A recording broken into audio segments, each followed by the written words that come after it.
You're listening to the Black to Business Podcast, an educational podcast providing Black entrepreneurs with the tools and resources to start and grow their businesses. We chat with vetted Black entrepreneurs, thought leaders, and business owners as they provide tips and resources to help take your business to the next level. I'm your host, Monique T. Marshall. I remember when I first graduated from college, I went to work for the startup doing concerts for social responsibility. I didn't care about the pay because I believed in the vision so much. And I think it's very important for you to believe in the vision of the company that you're working for. And for me, it felt good to be doing something good for the community and just to be doing something good overall. So joining me this week is Mr. George Olokun of the Next Big Thing movement. George is a global change agent that is connected to the core of humanity, a socially conscious humanitarian, entrepreneur, globally recognized and nationally ranked speaker, and life training and best-selling author. He's one of America's leading millennial trailblazers and impacts the way those creating change live their lives. During this episode, George dives into social responsibility and what it means and the impact that it can have on your business, launching big even when you don't have all the answers, and the importance of others believing in your vision. This was a very impactful episode, and I'm so excited to have you all listen to it. So let's dive into it. So George, thank you so much for being a guest on the Black to Business Podcast. I'm so excited for what we have planned today for our audience. Thank you for having me. I'm so excited. Listen, it is an honor to be here with your audience. Let's get into it. Yes. So before we get started, for those who don't yet know you or just a little bit familiar with you, if you could just tell us how you got started, what is it that you do in your business, and a little bit about yourself. So I am a 32, almost 33-year-old conscious, creative millennial. I've written 4 books, one of which hit the bestsellers list. So it's been a great journey over the last 10 years. I do public speaking, but my most recent of babies is the Next Big Thing movement, which is a nonprofit social movement that we've been able to grow over the past almost 5 years to 22 markets over 5 continents. And we help people move forward their ideas while connecting them to their social responsibility for other people's humanity. Definitely. Thank you for sharing that part of your story. The fact that, you've been doing so much great work in the community. On top of that, you've written 4 books and you're so young. And then you have this thing, the Next Big Thing movement, which I really want to talk about is how did you get started with the Next Big Thing movement and why are you doing it? So it's a funny story. I was driving, and as most times when I'm driving or just in my own personal zone, I get inspired. And for my team, I have a team, and so they kind of hate the fact that sometimes in the past, I'd be very impulse driven. And so I have an idea, and then I'll say, boom, we're going to make this happen. And so what I've learned over the past few years is having the idea and allowing my team to help filter through it. But in the beginning, it was so important for me to just get it out there. And so I started Next Big Thing movement back in 2013 as a group me, actually. So if you're familiar with group me back in the day, wow. When group me just first started, you could put everyone into a group from your contacts, and you could call them all at one time.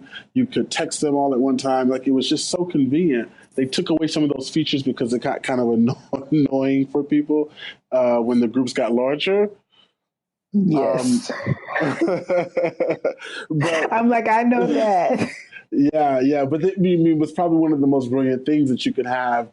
One touch dialing, you just like call everyone, and it just called everyone. And it was in beta, I believe, at the time. But, the beautiful thing about that was I put together 83 people from about 23 different cities who had never met each other. And I said, this is my idea. And I said, in one group, so I split the groups in half, and I said, in one group it's going to be structured, another group we're just going to create.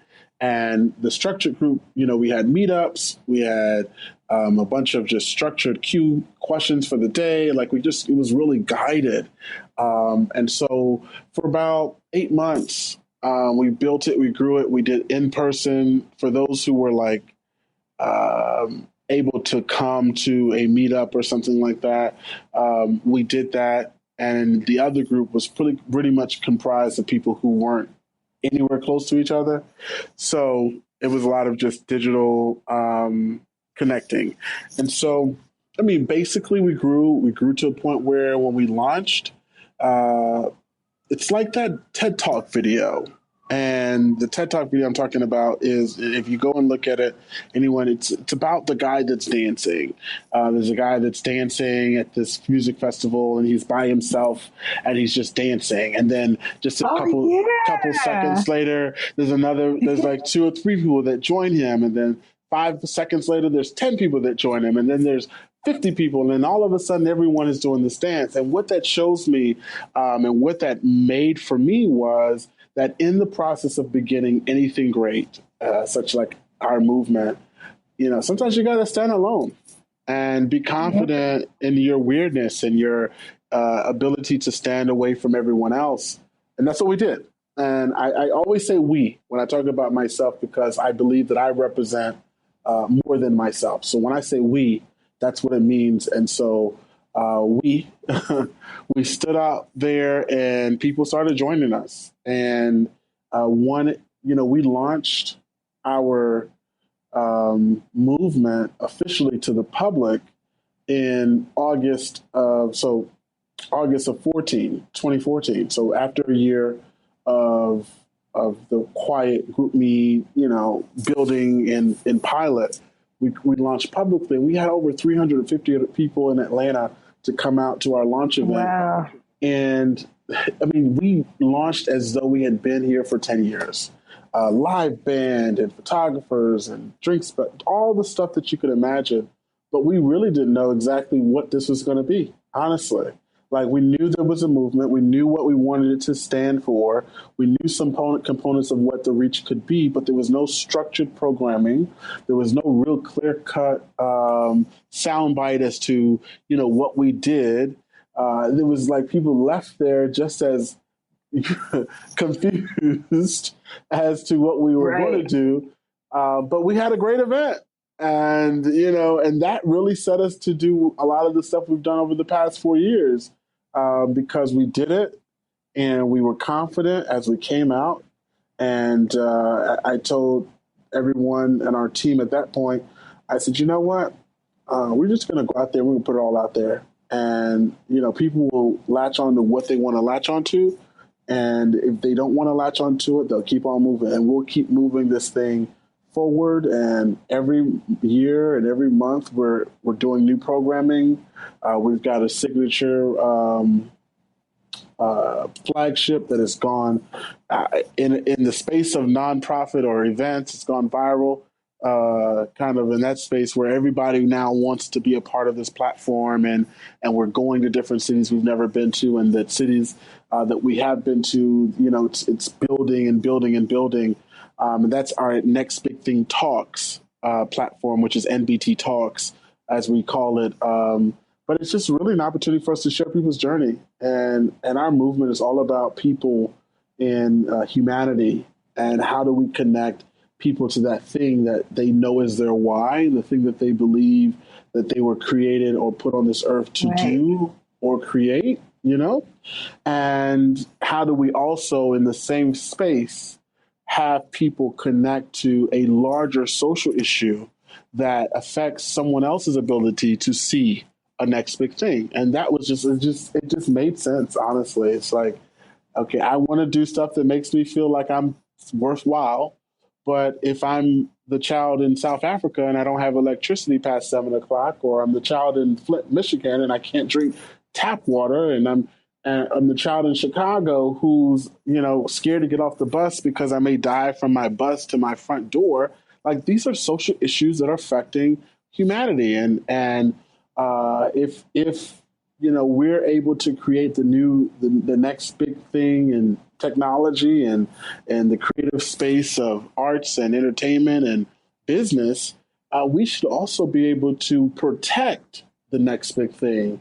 And those are people who would never be able to see a next big thing because of some life social issue that will affect their humanity. Definitely. And you talked about so many things within that response. I'm just like, okay, so we have the social responsibility part of it, but another thing I have to touch on also is the fact that, you've been able to touch people that aren't in the major cities. But before we get to that, in your eyes, like when it comes to social responsibility, what do you think that means, and why is it important for business owners to make sure that's a part of their business model? So, and why is it an impact? What impact does it make having such? So I've been blessed to travel a lot, and I don't take that for granted. And one of the things I noticed in my first ever trip outside of America, which was as an adult, was to Mexico, and I realized that there are people and societies and communities, a part of society that are not like me. They do things a lot differently, Right. and they have experienced life a lot differently. And then I went a little bit step further, and I said, you know what? There are over 7 billion people on this earth. 7 billion people. And some of us, we're complaining about having 5 or 6 friends, or that we have to keep up with. And I just said, you know what? In all that we do in business and in lifestyle and all that stuff, our main focus should be humanity. The one piece that connects everybody, whether you're in Spain or in Africa, is humanity. The sense of us being the same, and that dignity that comes along with. And our social responsibility is almost like, helping an elderly person cross the street. It's just the thing we're supposed to do. Right. I mentor a lot of people in life, and I said, I just don't understand how people could be selfish with their time and be so focused on self. Because if that be the case, and we only focus on not even 1% of humanity, I mean, we are a fraction of a fraction of the bigger percent of humanity, right? And if we only focus on that, we're doing a disservice to ourselves and to the world, And if you know the gifts that you bring to this world, why not put it and plant it and water it and have it go and spread to other people all across, the people you'll never meet? I am upset. Listen, I get really upset. And I get upset not at the fact that anyone has made me mad, but I get upset at the fact that, again, there are 7 billion people on Earth, and I feel in my life I will not be able to even really impact as many people as I know I should be able to impact, right? I mean, no matter, you can be the famous person of all famous people, and there will be someone that you cannot touch. And that alone is why I feel it's important that we collectively take the elephant in pieces. And if you've ever known, let's just, for instance, one of the things we focus on is homelessness within certain pockets of our movement. And I've always had this project that I've been trying to get going for a while. I was like, we got to do this project. We got to do this project. And it's really about restoring dignity to those who have been displaced. So these are people who are homeless. These are people who may have made some bad decisions. And we all know them. We walk by them. We don't look at them in the eye, because if I don't have to identify them as human like myself, I don't have to worry about how I'm making them feel in the process of ignoring them, right? And when we look at the big picture of humanity, in that space, just in homelessness and those that have been displaced, if we can just do something simple as restoring dignity to a human being, right? Just by saying hello, just by, having a conversation, just by shaking their hand or tapping them on the back and saying it will get better, that positive affirmation, that is a part of our social responsibility. And it's important, again, across the board, whether you're a business owner or an entrepreneur or a non-entrepreneur or just a worker or whatever it is, or unemployed, whatever your area is in life, it is important that we reach back and lift up people who may have been forgotten along the process or may not know their value. And whether it's clean water, sex trafficking prevention, teen bullying awareness, HIV and AIDS awareness, whatever that social issue is, I mean, it is long and wide, and we can all pick from it what we believe we can actually impact and what we're able to lift ourselves so that collectively we can do it. Mm-hmm. And I think one of the things that you talk about is like being in this time. I think we all feel, especially when you're in this work, you all kind of feel like we all feel that we have a responsibility. But like you mentioned, the question of we know that we're not going to be able to reach everyone. And the great thing about what you're doing with the Next Big Thing movement is you're able to, touch some people, a lot of people with the organization that is able to do what they're doing within the community. And I think that's the amazing part.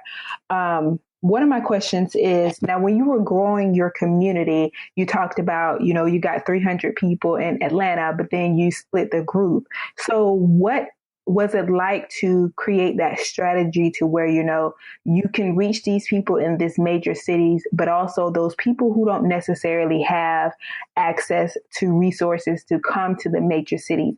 Like, how did you go about making sure that they had what they needed?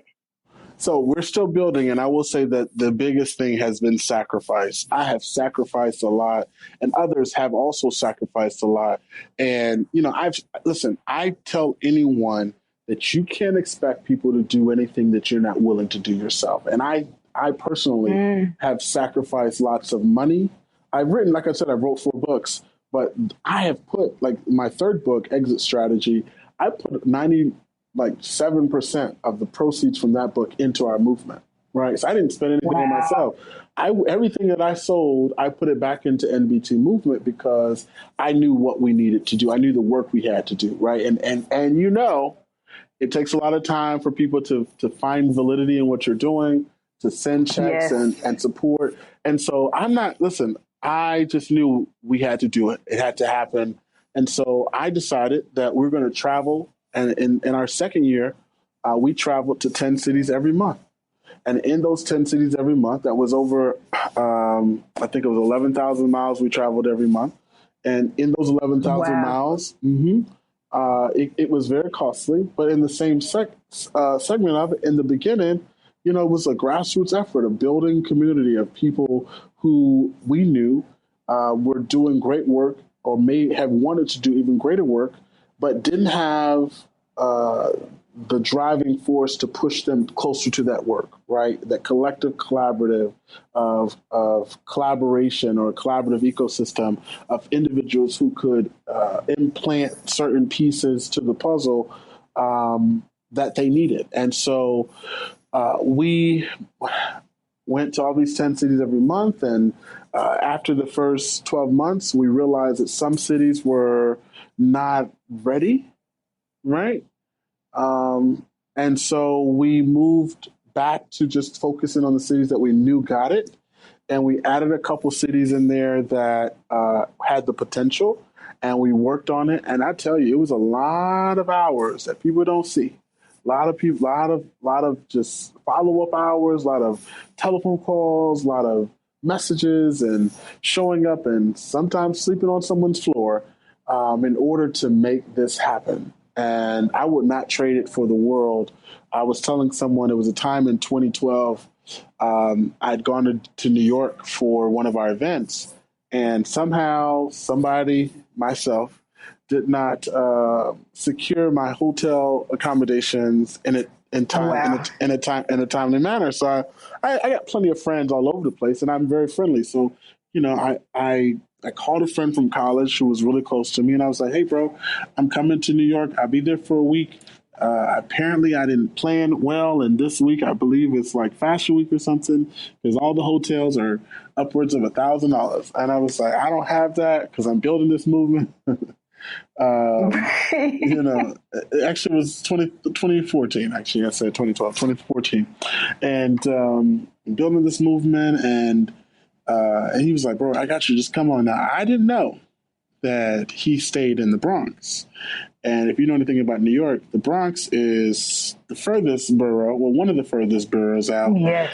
And not only is it the furthest borough, but it is a very tough borough. It's not Manhattan. And so I found myself in a very, very challenging neighborhood. And in the process of it, one night, I had a meeting with the magazine earlier that day, and we ended up having a longer meeting than possible, and then it was a 2-hour train ride out to the Bronx, and so we actually missed each other along the way. And at this time, it's like 1:00 in the morning, and I don't have a key to get in the house, and he's already on the way to work. And so I'm just like, I am an easy target here. And so what happened was on this dark street, I was like, I had two options. I either walk back to the train and get lost trying to find my friend and possibly get robbed because, I'm an easy target, got all these shopping bags and all that. Or I sleep out here on this porch, find my way to get on the porch to sleep out here till he gets out here in the morning. And so luckily, the little porch screen was one that I could maneuver to get my hand into. And so I was able to sleep on the outside porch of the house, but I was still in the Bronx, and I was very still, so that no one knew that I was there. But it was really one of those experiences that was just like, George, you could write a book about this one. And I hold to those experiences because they've made me appreciate the work that we're doing all the more better, and it's because of times like that where you're like, you know what? I'm really passionate about this. I'm really, really, really passionate about this. Okay, I don't have enough money to do this, but I am passionate about this because I'm still doing this. And so it's moments like that when you realize that you can make it happen. And I learned a lot about myself. I learned a lot about other people. I also learned about the quality of relationships and maintaining those, and not using people, but like finding value in people and nurturing that relationship along the way. And that's what happened. I mean, I could have been on the street from the get-go, right? Like I could have been on the street when I got to New York, not talking about, okay, I just didn't get him to get in the house. Like I could have been on the street when I got off the plane. And because of that relationship, I wasn't. And, I knew when the sun came up, at least I had somewhere I knew I can go back into. And so that was the challenge. And you learn that. And I learned how to be still. I learned how to respect the moments that come like that. And figure out what the lesson is in that. I mean, because mind you, I'm putting all this money back into NBT, right? I'm making money and I'm putting it into NBT so that we can inspire and empower other people. And I'm like, you know what? Back in the day, when I would just do speaking, when I was just a speaker, because when I took on the mantle of NBT, I kind of pulled back on all my speaking engagements as much, right? And so back when I was doing speaking full time, I could demand, my hotel and all of that in my speaker fee. Okay, and so I'm sitting here like, well, I'm sleeping on a porch, and I used to get a black car meet me at the airport and take me to the hotel. So it was just one of those experiences where you learn. You say, "What's the lesson in this?" And it was humility. It was also about being consistent, and at the end of the day, there's nothing can come when you're in the right lane and on the right direction. there's nothing that can come to really divert you from where you're trying to go, as long as you stay focused. If you don't let the things that are there to distract you, you will be okay. And I think the thing about it is like what you're mentioning is, that's really why I wanted you on the show as well, because it's like, you're doing something, you have this nonprofit and it's also teaching people social responsibility. But all of these things that you've gone through, a lot of times, if people had to deal with this, they would say, if you're not serious, they would say, it's not worth it. Is it really worth it? And I think, you were able to know why you started, which was very important. And so my next point is, being that you've created something so, impactful and it being a nonprofit. I know a lot of my listeners are those who are starting to look into nonprofits. Like what advice or, some of the pros, some of the cons that you could speak to for those who are interested in starting a nonprofit? Number one. You were ready. Number one, make sure your paperwork is in order. I mean, there have been opportunities at the beginning where we missed out of because we didn't have the right paperwork in order. And not because we didn't think we needed to have the paperwork in order. We just didn't we thought we didn't have the money to make sure that was the case. And that is number one, because you make yourself a target if you don't have your paperwork in order. And then you also make yourself an asset for companies and groups when you have your paperwork in order. And so follow the paperwork. That's number one. The vision is great. Put the vision down, but get the paperwork done. Now, number two is going to be build relationships. Don't look at, I want a dollar amount. Sometimes it's just the brand recognition. Sometimes you just need to say, hey, look,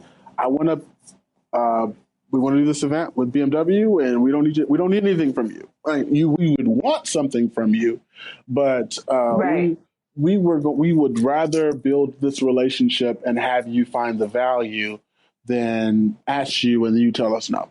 And so you'll see that you can benefit a lot more by the brand than the paycheck sometimes, if you focus on that. Number three, do not be afraid to let people go. And people are going to walk away. A lot of people are going to walk away. Talk about this. Mm-hmm. A lot of people are going to walk away. And one of the early lessons I learned was when people walk away, let them go. And I used to be so upset, like, oh my God, like, what am I doing wrong? And what is this? And what I realized is that when people connect to a vision because of the visionary, they will walk away faster than the result, like the end result, right? But when someone connects to the vision, they will stay to see it through, right? Because if you're mad at me today and I'm the visionary, you're mad at the movement, or you're mad at the vision, you're mad at the nonprofit. But if you are so compassionate about the work that we're doing, there's nothing I can really do to push you from focusing on what we're trying to do, because you see the bigger picture, right? I've always told people there are two agendas. There's on the table agenda, which is the reason why we're here. And there's an under the table agenda, which is not malicious, but it's the reason why everyone else is here, right? So it's ideas like we all have our own under the table agenda, whether it's advancing in a particular job, whether it's, people go and mentor kids, not necessarily because they like mentoring kids. They do it sometimes for the photo op. They do it sometimes because their job is requiring them to do it. They do it sometimes because they just feel like, hey, I got to do it. But those who can align their under the table agenda to the on the table agenda will always win. Always. Because your agenda should never be in front of the main agenda, right? So if your heart is not about mentoring, then guess what? You shouldn't mentor. Right? Because that's what the main agenda is. We're mentoring because we're compassionate, we are empathetic, we're all of this about these people's position, and we want to see them advance. But if you're only mentoring because you need the photo op, you're going to do a disadvantage to the person that needs you the most, which is the mentee, right? And so I always focus on the table agenda, and seeing how that can align with my own. So when I take on a project, is this going to advance my personal brand? Does it align with my personal brand? Is it something I'm passionate about? If not, I don't need to do it. I don't need to. Listen, I'm here in Miami on assignment. I've been here now a week, and I'll be here another week. And I'm here consulting on a conference that's happening. And the conference, I have done conferences, so it's nothing for me to come and tell someone how to create a successful conference. So it makes sense for me to be here. Now, if I was not passionate about conferences and I just said I want to take a free trip to Miami, I would be doing a disservice to the person that brought me down. Right.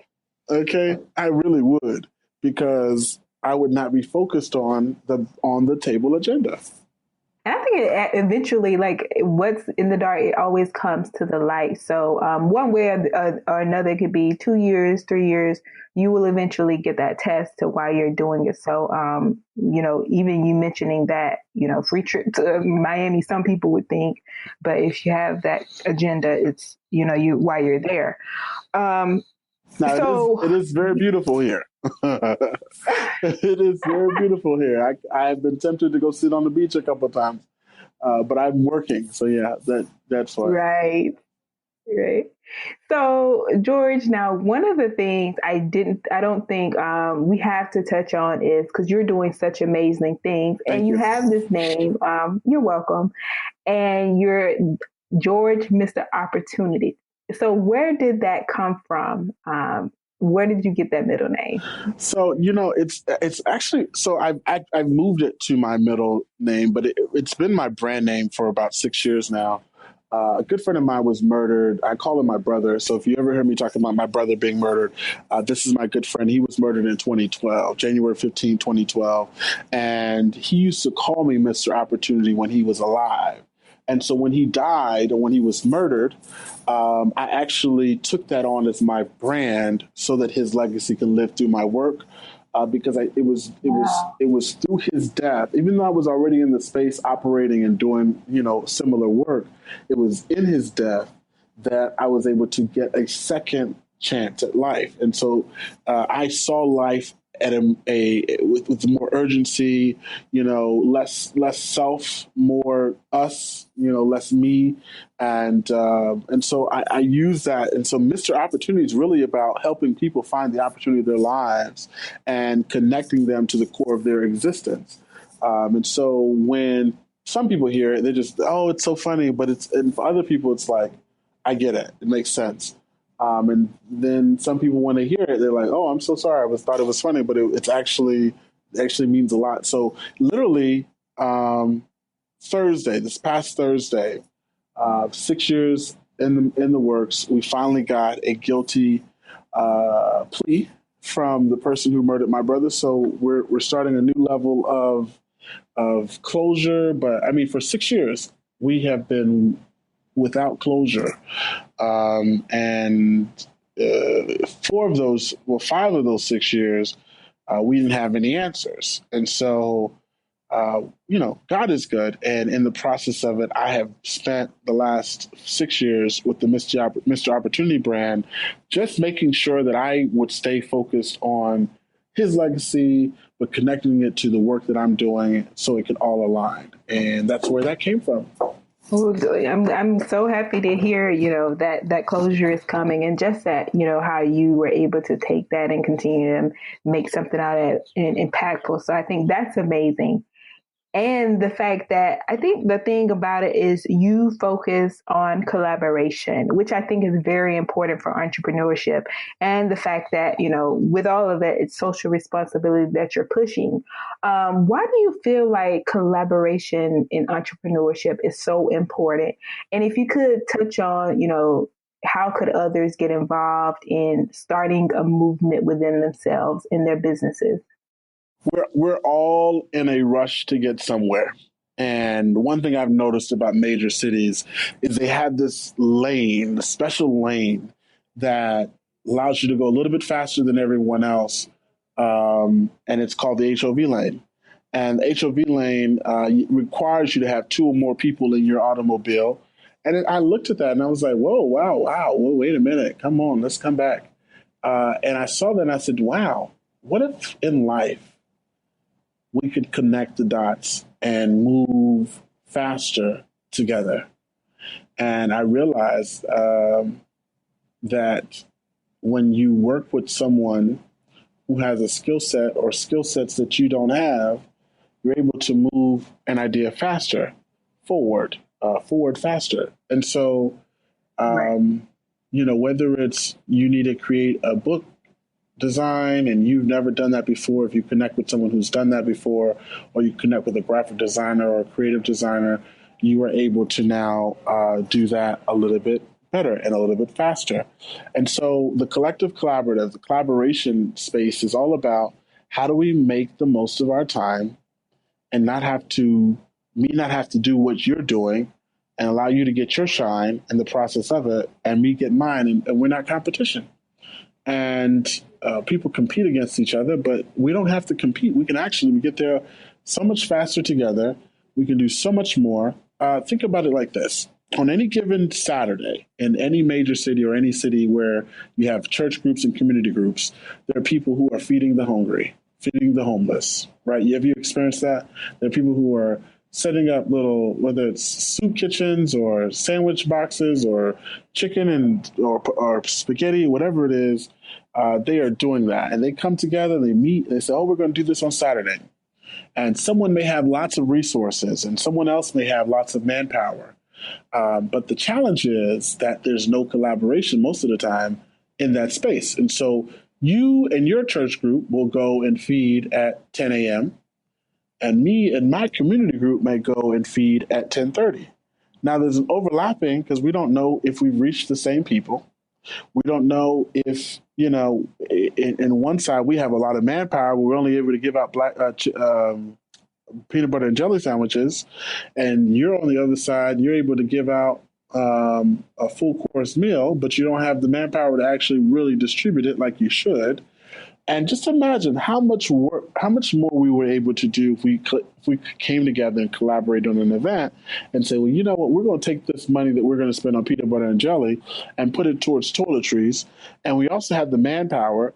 And then you guys already have the funding from your community to pay for the food. And we can do a whole food and toiletry giveaway. And we have people that can interact and talk to the people. And so you now have a bigger event. Everyone is able to do what they're able to do, right? And you're able to gauge the level of success at a higher rate.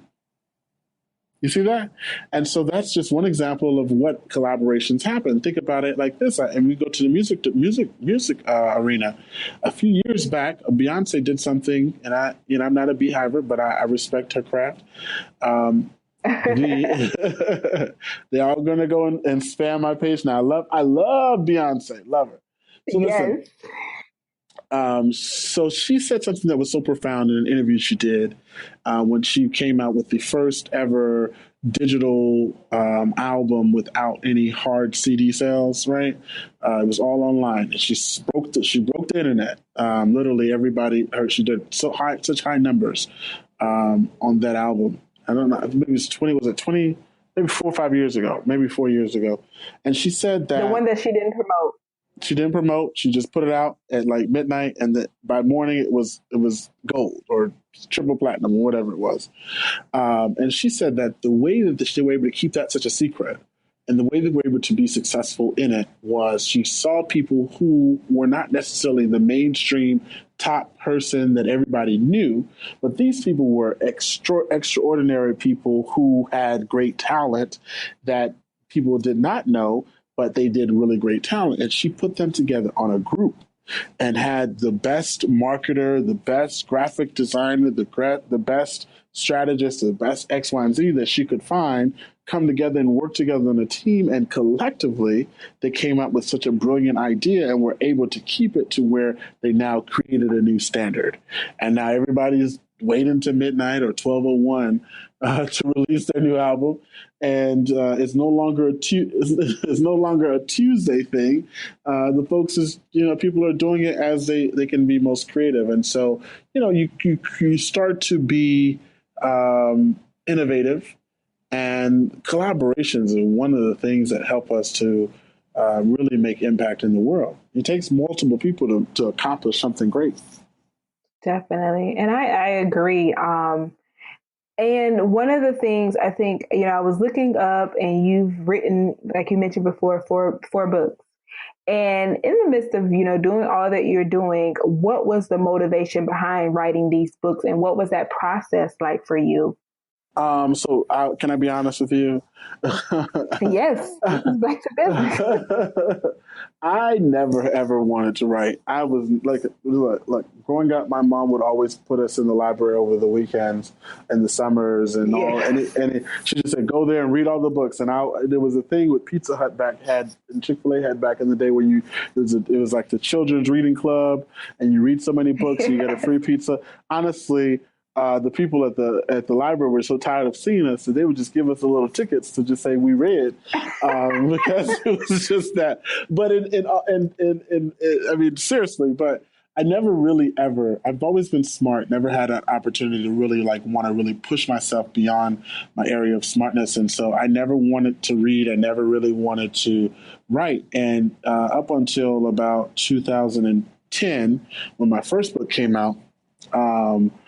I just didn't have a passion for it. One of my good friends, James Bland, who is now a Emmy Award nominated producer and actor out in LA, said to me, he said, "You should write a book." And I said, "No." He said, "You should write a book." And it was because I would always send out these messages to people, these daily inspirational messages that would affect people's lives or have an effect on people's lives in the moment of where they were. And so James would say to me, "You got to put this and put it out there so more people can get it." And so eventually I listened to not just James, but other people that were saying it. And I said, "You know what? I'm just going to put all these text messages." I had my little Android back in the day. And I took all the little text messages that I had sent out and I put them in an email kind of form to myself. And I just put them into format to where I would like daily devotional, inspirational messages, and I put it in a book. And I put my face on the cover. Put my face on the cover of the book, and call it the 50 Keys to Being and Becoming, Empowered to Achieve. And that particular book, I never thought would do. Honestly, didn't have any expectations for that book. And ended up getting a lot of bulk orders, so large orders for companies and school boards and transportation boards and all these things that were like, we want to give us, and they were buying them for their staff to be empowered daily and keep their motivation up. And I was just like, wow, like this is what that is. And then so that book did so well that I was like, you know what, if this book is doing well, I might as well do another.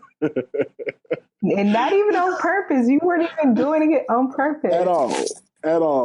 I honestly did not know that book was going to do well.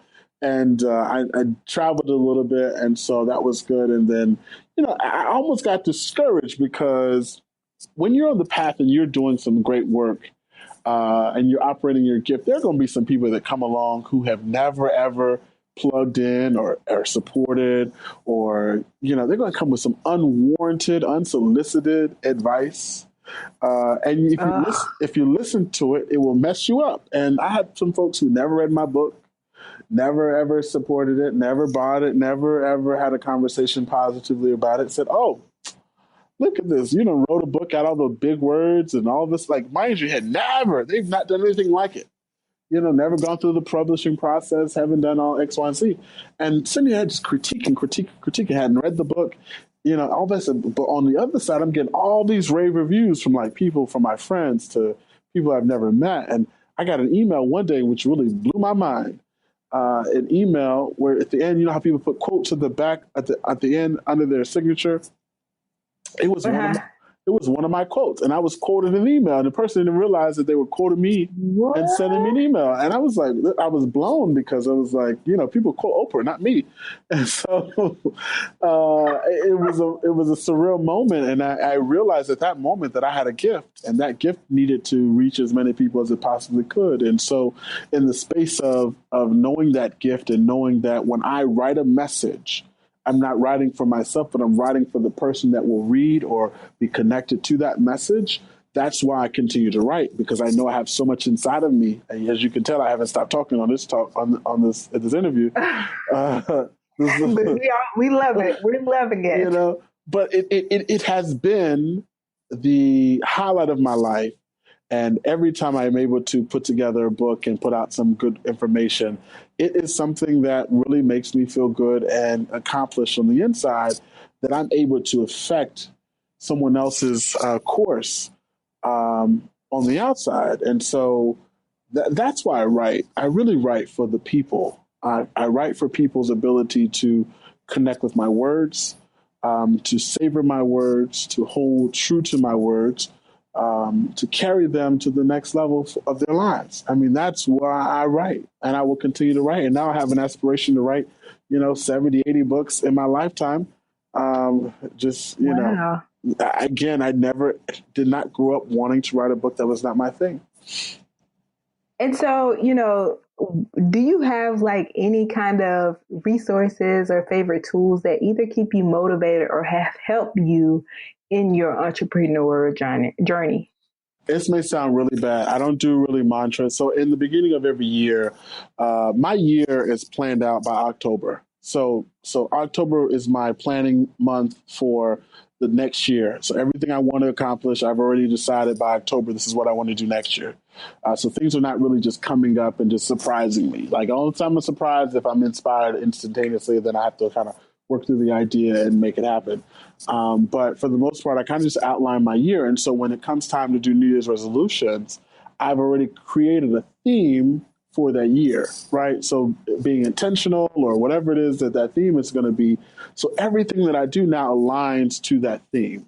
And I'm able to accomplish more goals that way, because I have written these things down in chronological order of how they should happen. And I've given myself a little bit of buffer in between each of those events or those accomplishments that are feasible. Like, a lot of us have unrealistic goals. We want to put ourselves in a 2-month goal accomplishment, and we know it's going to take at least 6 months. So it's like when I went to college, we all know that we've done 12 years of maybe for some 13 years if you count pre-K, or 14 years if you count pre-K and kindergarten, right? Of K through 12, right?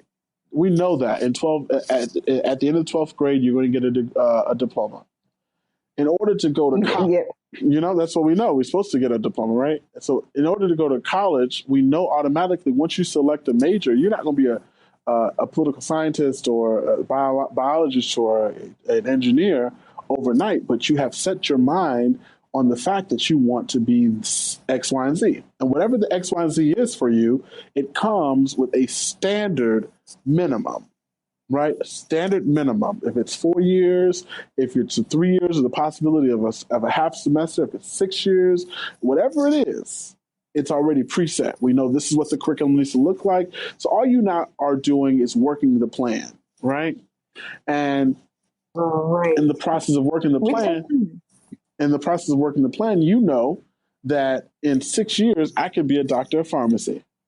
Okay. And in those 6 years, I have to do everything I need to do according to this plan in order to get to this point. And that's how I kind of live my life, because I look at it and say, you know what, if I want to be an author, I can't write a book and publish it in 3 months. I just can't do it. I mean, you can if you've been there, done that, but if you've never done it, it's like, okay, I need to make sure that I've crossed every T and dotted every I. And so in the process, and so in the process of it, that's how I live my life. And so if I know I want to do 25 live shows, okay, 25 live shows, that's about what, 2 or 3 a week for the year. I can make it happen, and then I just do it like that. And at the end of the day, that's how I'm able to accomplish all my goals and be as stress-free as I possibly can along the process. Right. And I like how you put that about, that time that it takes to get that degree, or, us being kind and patient with ourselves is very important.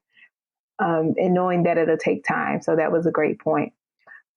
And to mention, all the great things that you've done, has there been a time, or if you could tell me about a time like when you failed at something, and how did you bounce back from that? Ooh, 2006. 2006. And I tell this story all the time because I didn't start speaking till I was 3 years old. Afterwards, I had a speech impediment. I couldn't pronounce certain words. I would say sparking space instead of parking space. I couldn't say certain other words, and it just became like the thing. So fast forward, I was afraid of my voice all this time growing up. You know, I would never call into the radio because I didn't want to hear myself on the radio. I would never, take the class that you have in high school where you can record yourself and be a radio personality. I just did not. I was not confident in my voice, and so 2006. I was had a mentor program and all this other stuff, all these amazing accomplishments in college, and I was giving my first ever speech. I was transitioning to where I was like, okay, I'm going to be a speaker. I'm going to give speeches on mentorship and leadership and all that good stuff. And my first ever speaking engagement was in front of 1,200 people on the campus of Florida A&M. Whoa. Mm-hmm. Campus of Florida A&M University in our auditorium, and literally was really just doing a quick conversation about a quick speech about mentorship and leadership. And because we had really like one of the top mentor programs on the campus, and then it expanded. And so, they wanted us to talk about it. And I was so arrogant and confident back in the day that I just knew I was going to do well. And I got up there, my podium light didn't work. I could hear everything in the audience. All the beam spotlights were on me. I love the spotlight now, but in the past, it was just like, oh my God, I'm under the spotlight. And I just could not get through the speech. I stumbled over every word. I just sounded a fool. And I said, you know what? I'll never do this again. Ever do this again. Not going to do this again. And then 2 years passed, and I got a call. I was doing other work in the process. In 2008 summer, I got a call from my cousin, who was the director over this conference, and said, oh, I just know you do so much great work. You're so passionate about leadership, blah, blah, blah. Would you come do our keynote? And I was like, I just said I would never do this again, ever, ever, ever, ever do this again. And then I'm now about to tell her yes. So I ended up telling her, yeah, I'll do it. 2008. And 24 hours after I was booked for that event, mind you, I had to pay for because my cousin called me, right? So I had to pay for my own flight. I was doing this as a favor from my cousin. And pay for my own flight, pay for my own everything. 24 hours later, the person who was a co-director on the conference told her to cancel me as a speaker. And honestly, couldn't get my plane ticket back or nothing. It was so challenging. I was so upset. And long story short, ended up going to the conference. I walk into this conference, literally walk into the conference, and the co-director says to me, aren't you our speaker for the hour? And I said to her in choice words in my head, so I don't know what I can say on here, but whatever you can imagine I said it in my head, and some of it came out my mouth. And I was eventually my business manager was with me, and he was like, go ahead and you should do it. If anything, we can get some video from it. We can use it towards some leadership development stuff that you're trying to do. And so anyways, ended up doing the speech, writing it really quickly, accepting it to do the speech. And I got a standing ovation, and that restored my faith in myself, because I didn't prepare for this particular speech. I was canceled as a speaker, and God still wanted me to have the opportunity to reclaim myself. And he said that I wasn't done. And from that moment forward, I've not stopped talking. I've not stopped talking. I've not stopped giving speeches. I love it. That restored faith within yourself. I think that's a testament. So yes, I'm glad. I was like, how is he going to bounce back? How is this going to bounce back? So you brought it full circle. Full circle. Yeah, so I can imagine those words. A long story, but it came back full circle, and I really hold true to that. And that took place in Maryland, the DMV area, and so I actually have always had a special place in my heart for the DMV because it kind of gave me my second win in that space as far as public speaking, and now.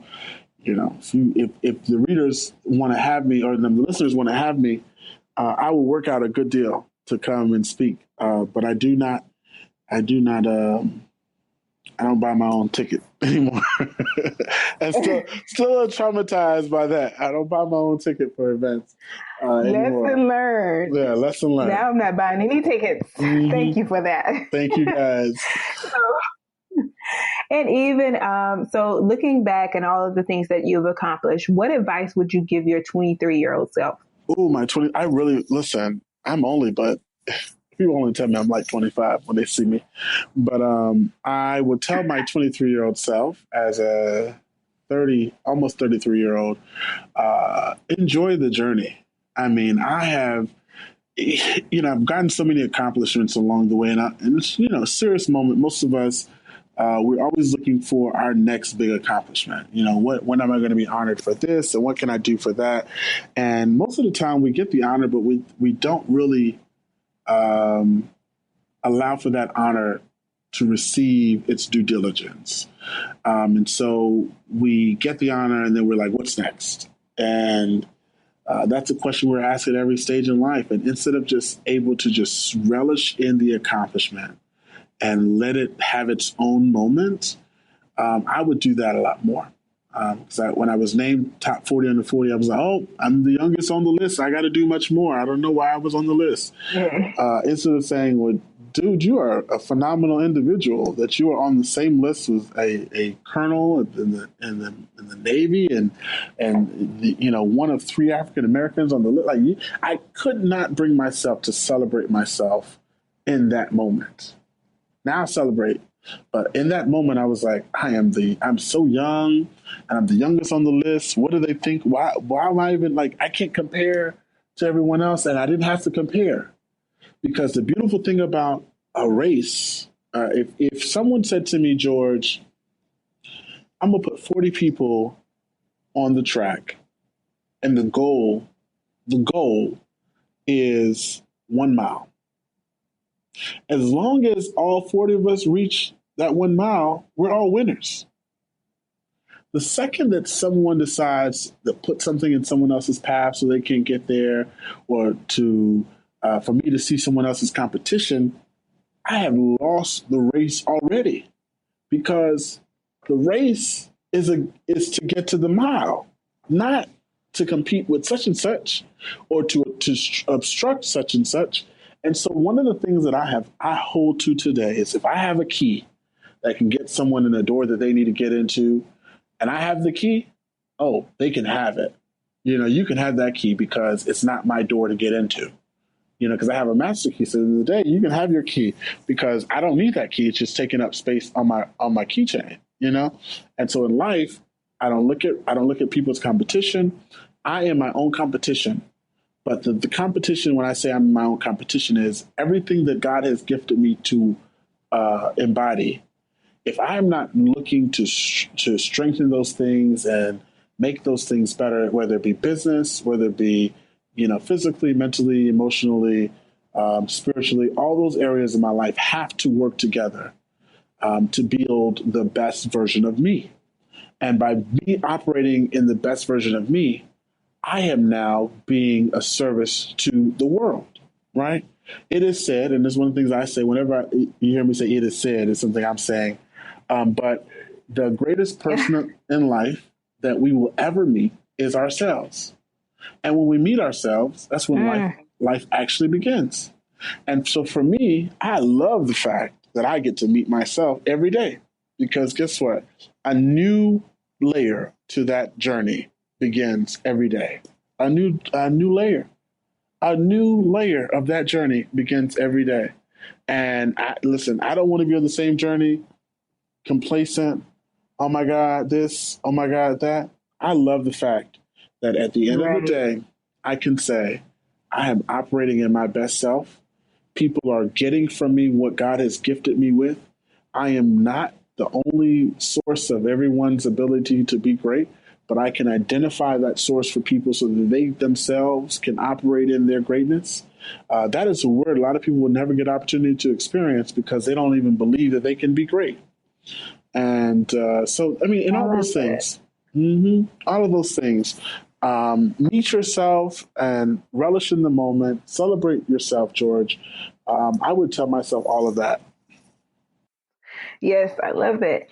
And, before we wrap up, I definitely want to have, people, if they are interested in reaching out to you and continue to support what you're doing, where are some places that they can reach you and how are some ways that they can support you? So support. If you are listening, the number one way you can support me is by supporting our movement. And you can go to nbtmovement.org. That's N as in Nancy, B as in boy, T as in Tom, movement.org. And donate to the Next Big Thing movement because it is with your help that we are able to do the work we're doing all across the world and helping people to move their ideas forward and inspiring them and connecting in that collaborative ecosystem. So support. If you have Cash App, you can Cash App the movement at Love it. the money sign NBT movement. I know everyone is up to technology, so that's NBT movement. N is in Nancy, B is in boy, T is in time movement. You can find me on social media at Mr. Opportunity, all one word, or George Olokun. That's Olokun. You can find me there. But listen, if you just see me on the street, just come up to me, shake my hand, say hello. I never meet a stranger, so I would never be like, "Do we know each other?" Because you will not know that we don't know each other if I don't know you. Okay.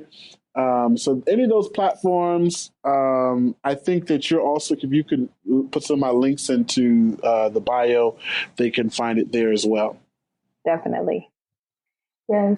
Well, George, it has been such a pleasure, and I'm so glad that you came on the show and you were able to share your story. I was very inspired. I have, some ideas, and you gave me the motivation to continue to run with them. And I'm sure that people who are listening are going to feel the same way. So thank you for stopping by the Black to Business podcast. Thank you. Listen, live your best life.